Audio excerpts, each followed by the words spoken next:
Am I getting through to you? Nanti korang tengok, korang tahulah kenapa. Reaksi aku untuk filem Longlegs ni harrowing and intense. That's it. Intense bro. There you are. Aku rasa benda yang paling boleh dipuji lah dalam filem ni, it's not really the story. Kalau tengok trailer dia ke apa kan, orang kata this is something disturbing, this is something gore, this is something yang macam mungkin bloody apa semua kan. Tapi tak, That goddamn contract is somewhere in the goddamn. satu benda yang betul-betul macam memang throughout the film yang aku rasa sangat-sangat menyeramkan is the vibe, the environment. Bila cakap pasal vibe, bila cakap pasal environment, there's only one thing yang kau akan experience dekat dalam cinema, which is the cinematography yang disupport oleh sound design yang sangat padu. Tu yang penting. Even in hell, there is compassion. Aku rasa lah, if you watch dekat tab ke, kalau kau tengok kat handphone, kalau kau tengok kat TV, tiba-tiba keluar kat Netflix apa, kau tengok kat Netflix, kau tak tengok kat wayang, mungkin kau akan rasa a bit macam apa ni, cerita apa ni. Because bila kau tengok dekat screen yang kecil, ia memerlukan sebuah filem yang jalan cerita yang kuat, jalan cerita yang macam intriguing kan. So macam bila kau tak layan sangat dia punya sound design, kau tak layan sangat dia punya cinematography, at least kau boleh invest dengan jalan cerita dia. Tapi yang ini memang kau kena tonton dekat wayang baru kau dapat feel seram tu, feel yang aku cakapkan harrowing and intense tu. Sound design is really good. So bila sound design dan cinematography dia tu dah memang meresap kat jiwa kau, kau punya jiwa, kau punya roh tu pun terserap masuk dekat dalam filem tu, buat kau rasa macam apa nak jadi ni, cerita ni nak ke mana. The situation, the environment yang filem ni cuba sampaikan memang betul-betul memang sangat-sangat kesampaian lah. Scene simple je, sometimes scene simple, scene macam dah jalan dalam bilik ke apa, tapi yes, the sound design tu is something yang macam susah filem-filem lain kadang-kadang nak buat. Every scene tu ada dedicated sound design dia tersendiri. Tu yang aku suka lah dalam filem ni. The work's not just gonna go away, Alva. It never just goes away. Nicolas Cage melakukan watak Longlegs dekat dalam filem ni. Dia villain lah. Highlight untuk filem ni, bila tengok watak dia sebagai Longlegs, memang watak ni memang untuk dia lah. Orang lain susah nak buat. Orang lain boleh buat tapi tak kesampaian lah. Kalau siapa yang tahu Nicolas Cage, dia punya over dramatic acting, gravitas dia tersendiri bila berlakon apa semua kan, suka sharp lah, suka menyanyi lah apa semua, suka buat-buat jadi macam orang gila. Ada lah watak Longlegs. This is psycho, but psycho on another level. Dia macam psycho yang level Nicolas Cage lah. Aku rasa director dia senang kot nak direct cerita ni. Dia cakap kat Nicolas Cage, kau jadi psycho tapi psycho level diri kau. So dia jadi macam Nicolas Cage. So malawak lah. Dia memang menjadi lah. Memang dia je lah yang boleh wow otak Longlegs ni. Oh Christ, where am I? Where am I? Where am I? Oh Christ, where am I?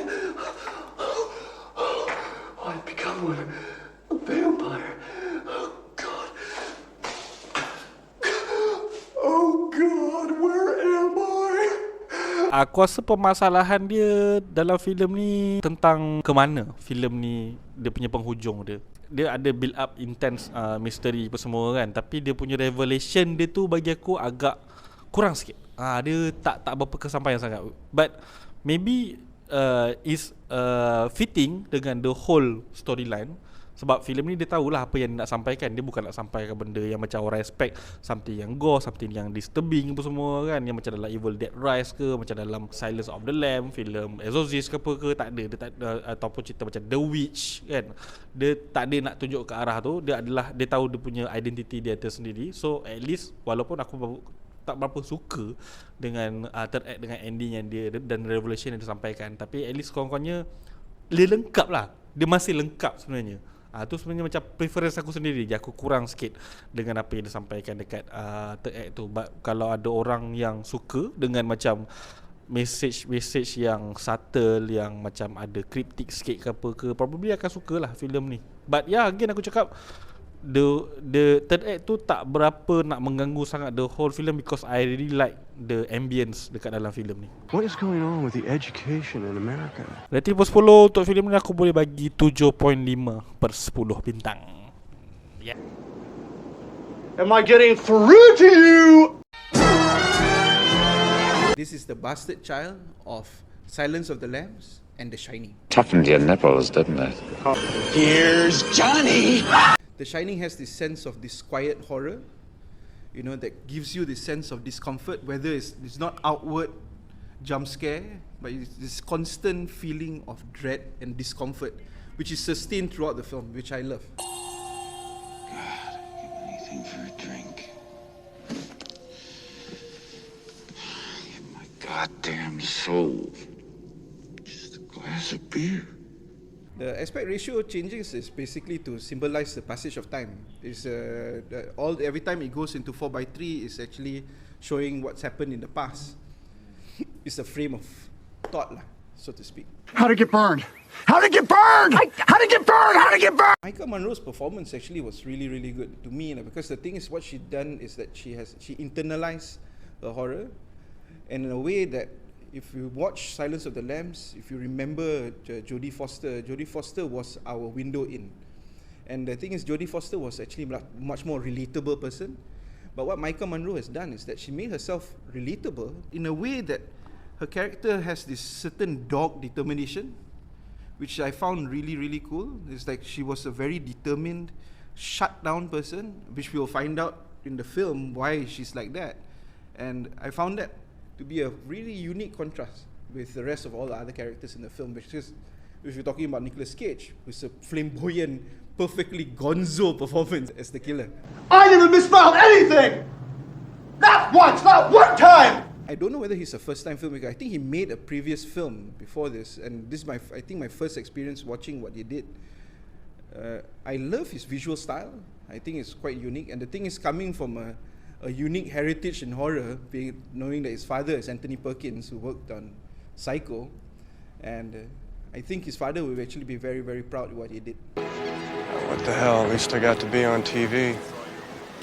The thing is, the film sets up the premise really, really well, and it has a strong trajectory towards the third act. I think the third act is where I think a majority of people will feel that the film fell off a bit. Yeah, so that's the only gripe that I have, that the third act did not live up to the acts that preceded it. That goddamn contract is somewhere in the goddamn... I give it a strong 7.5 out of 10. Yeah. Sekiranya anda enjoy menonton video ini, jangan lupa untuk like, share dan subscribe kepada BuzzPop TV untuk lebih banyak video-video yang berkaitan dengan pop culture daripada komik, TV, filem, mainan dan juga banyak lagi. Majulah fandom untuk negara.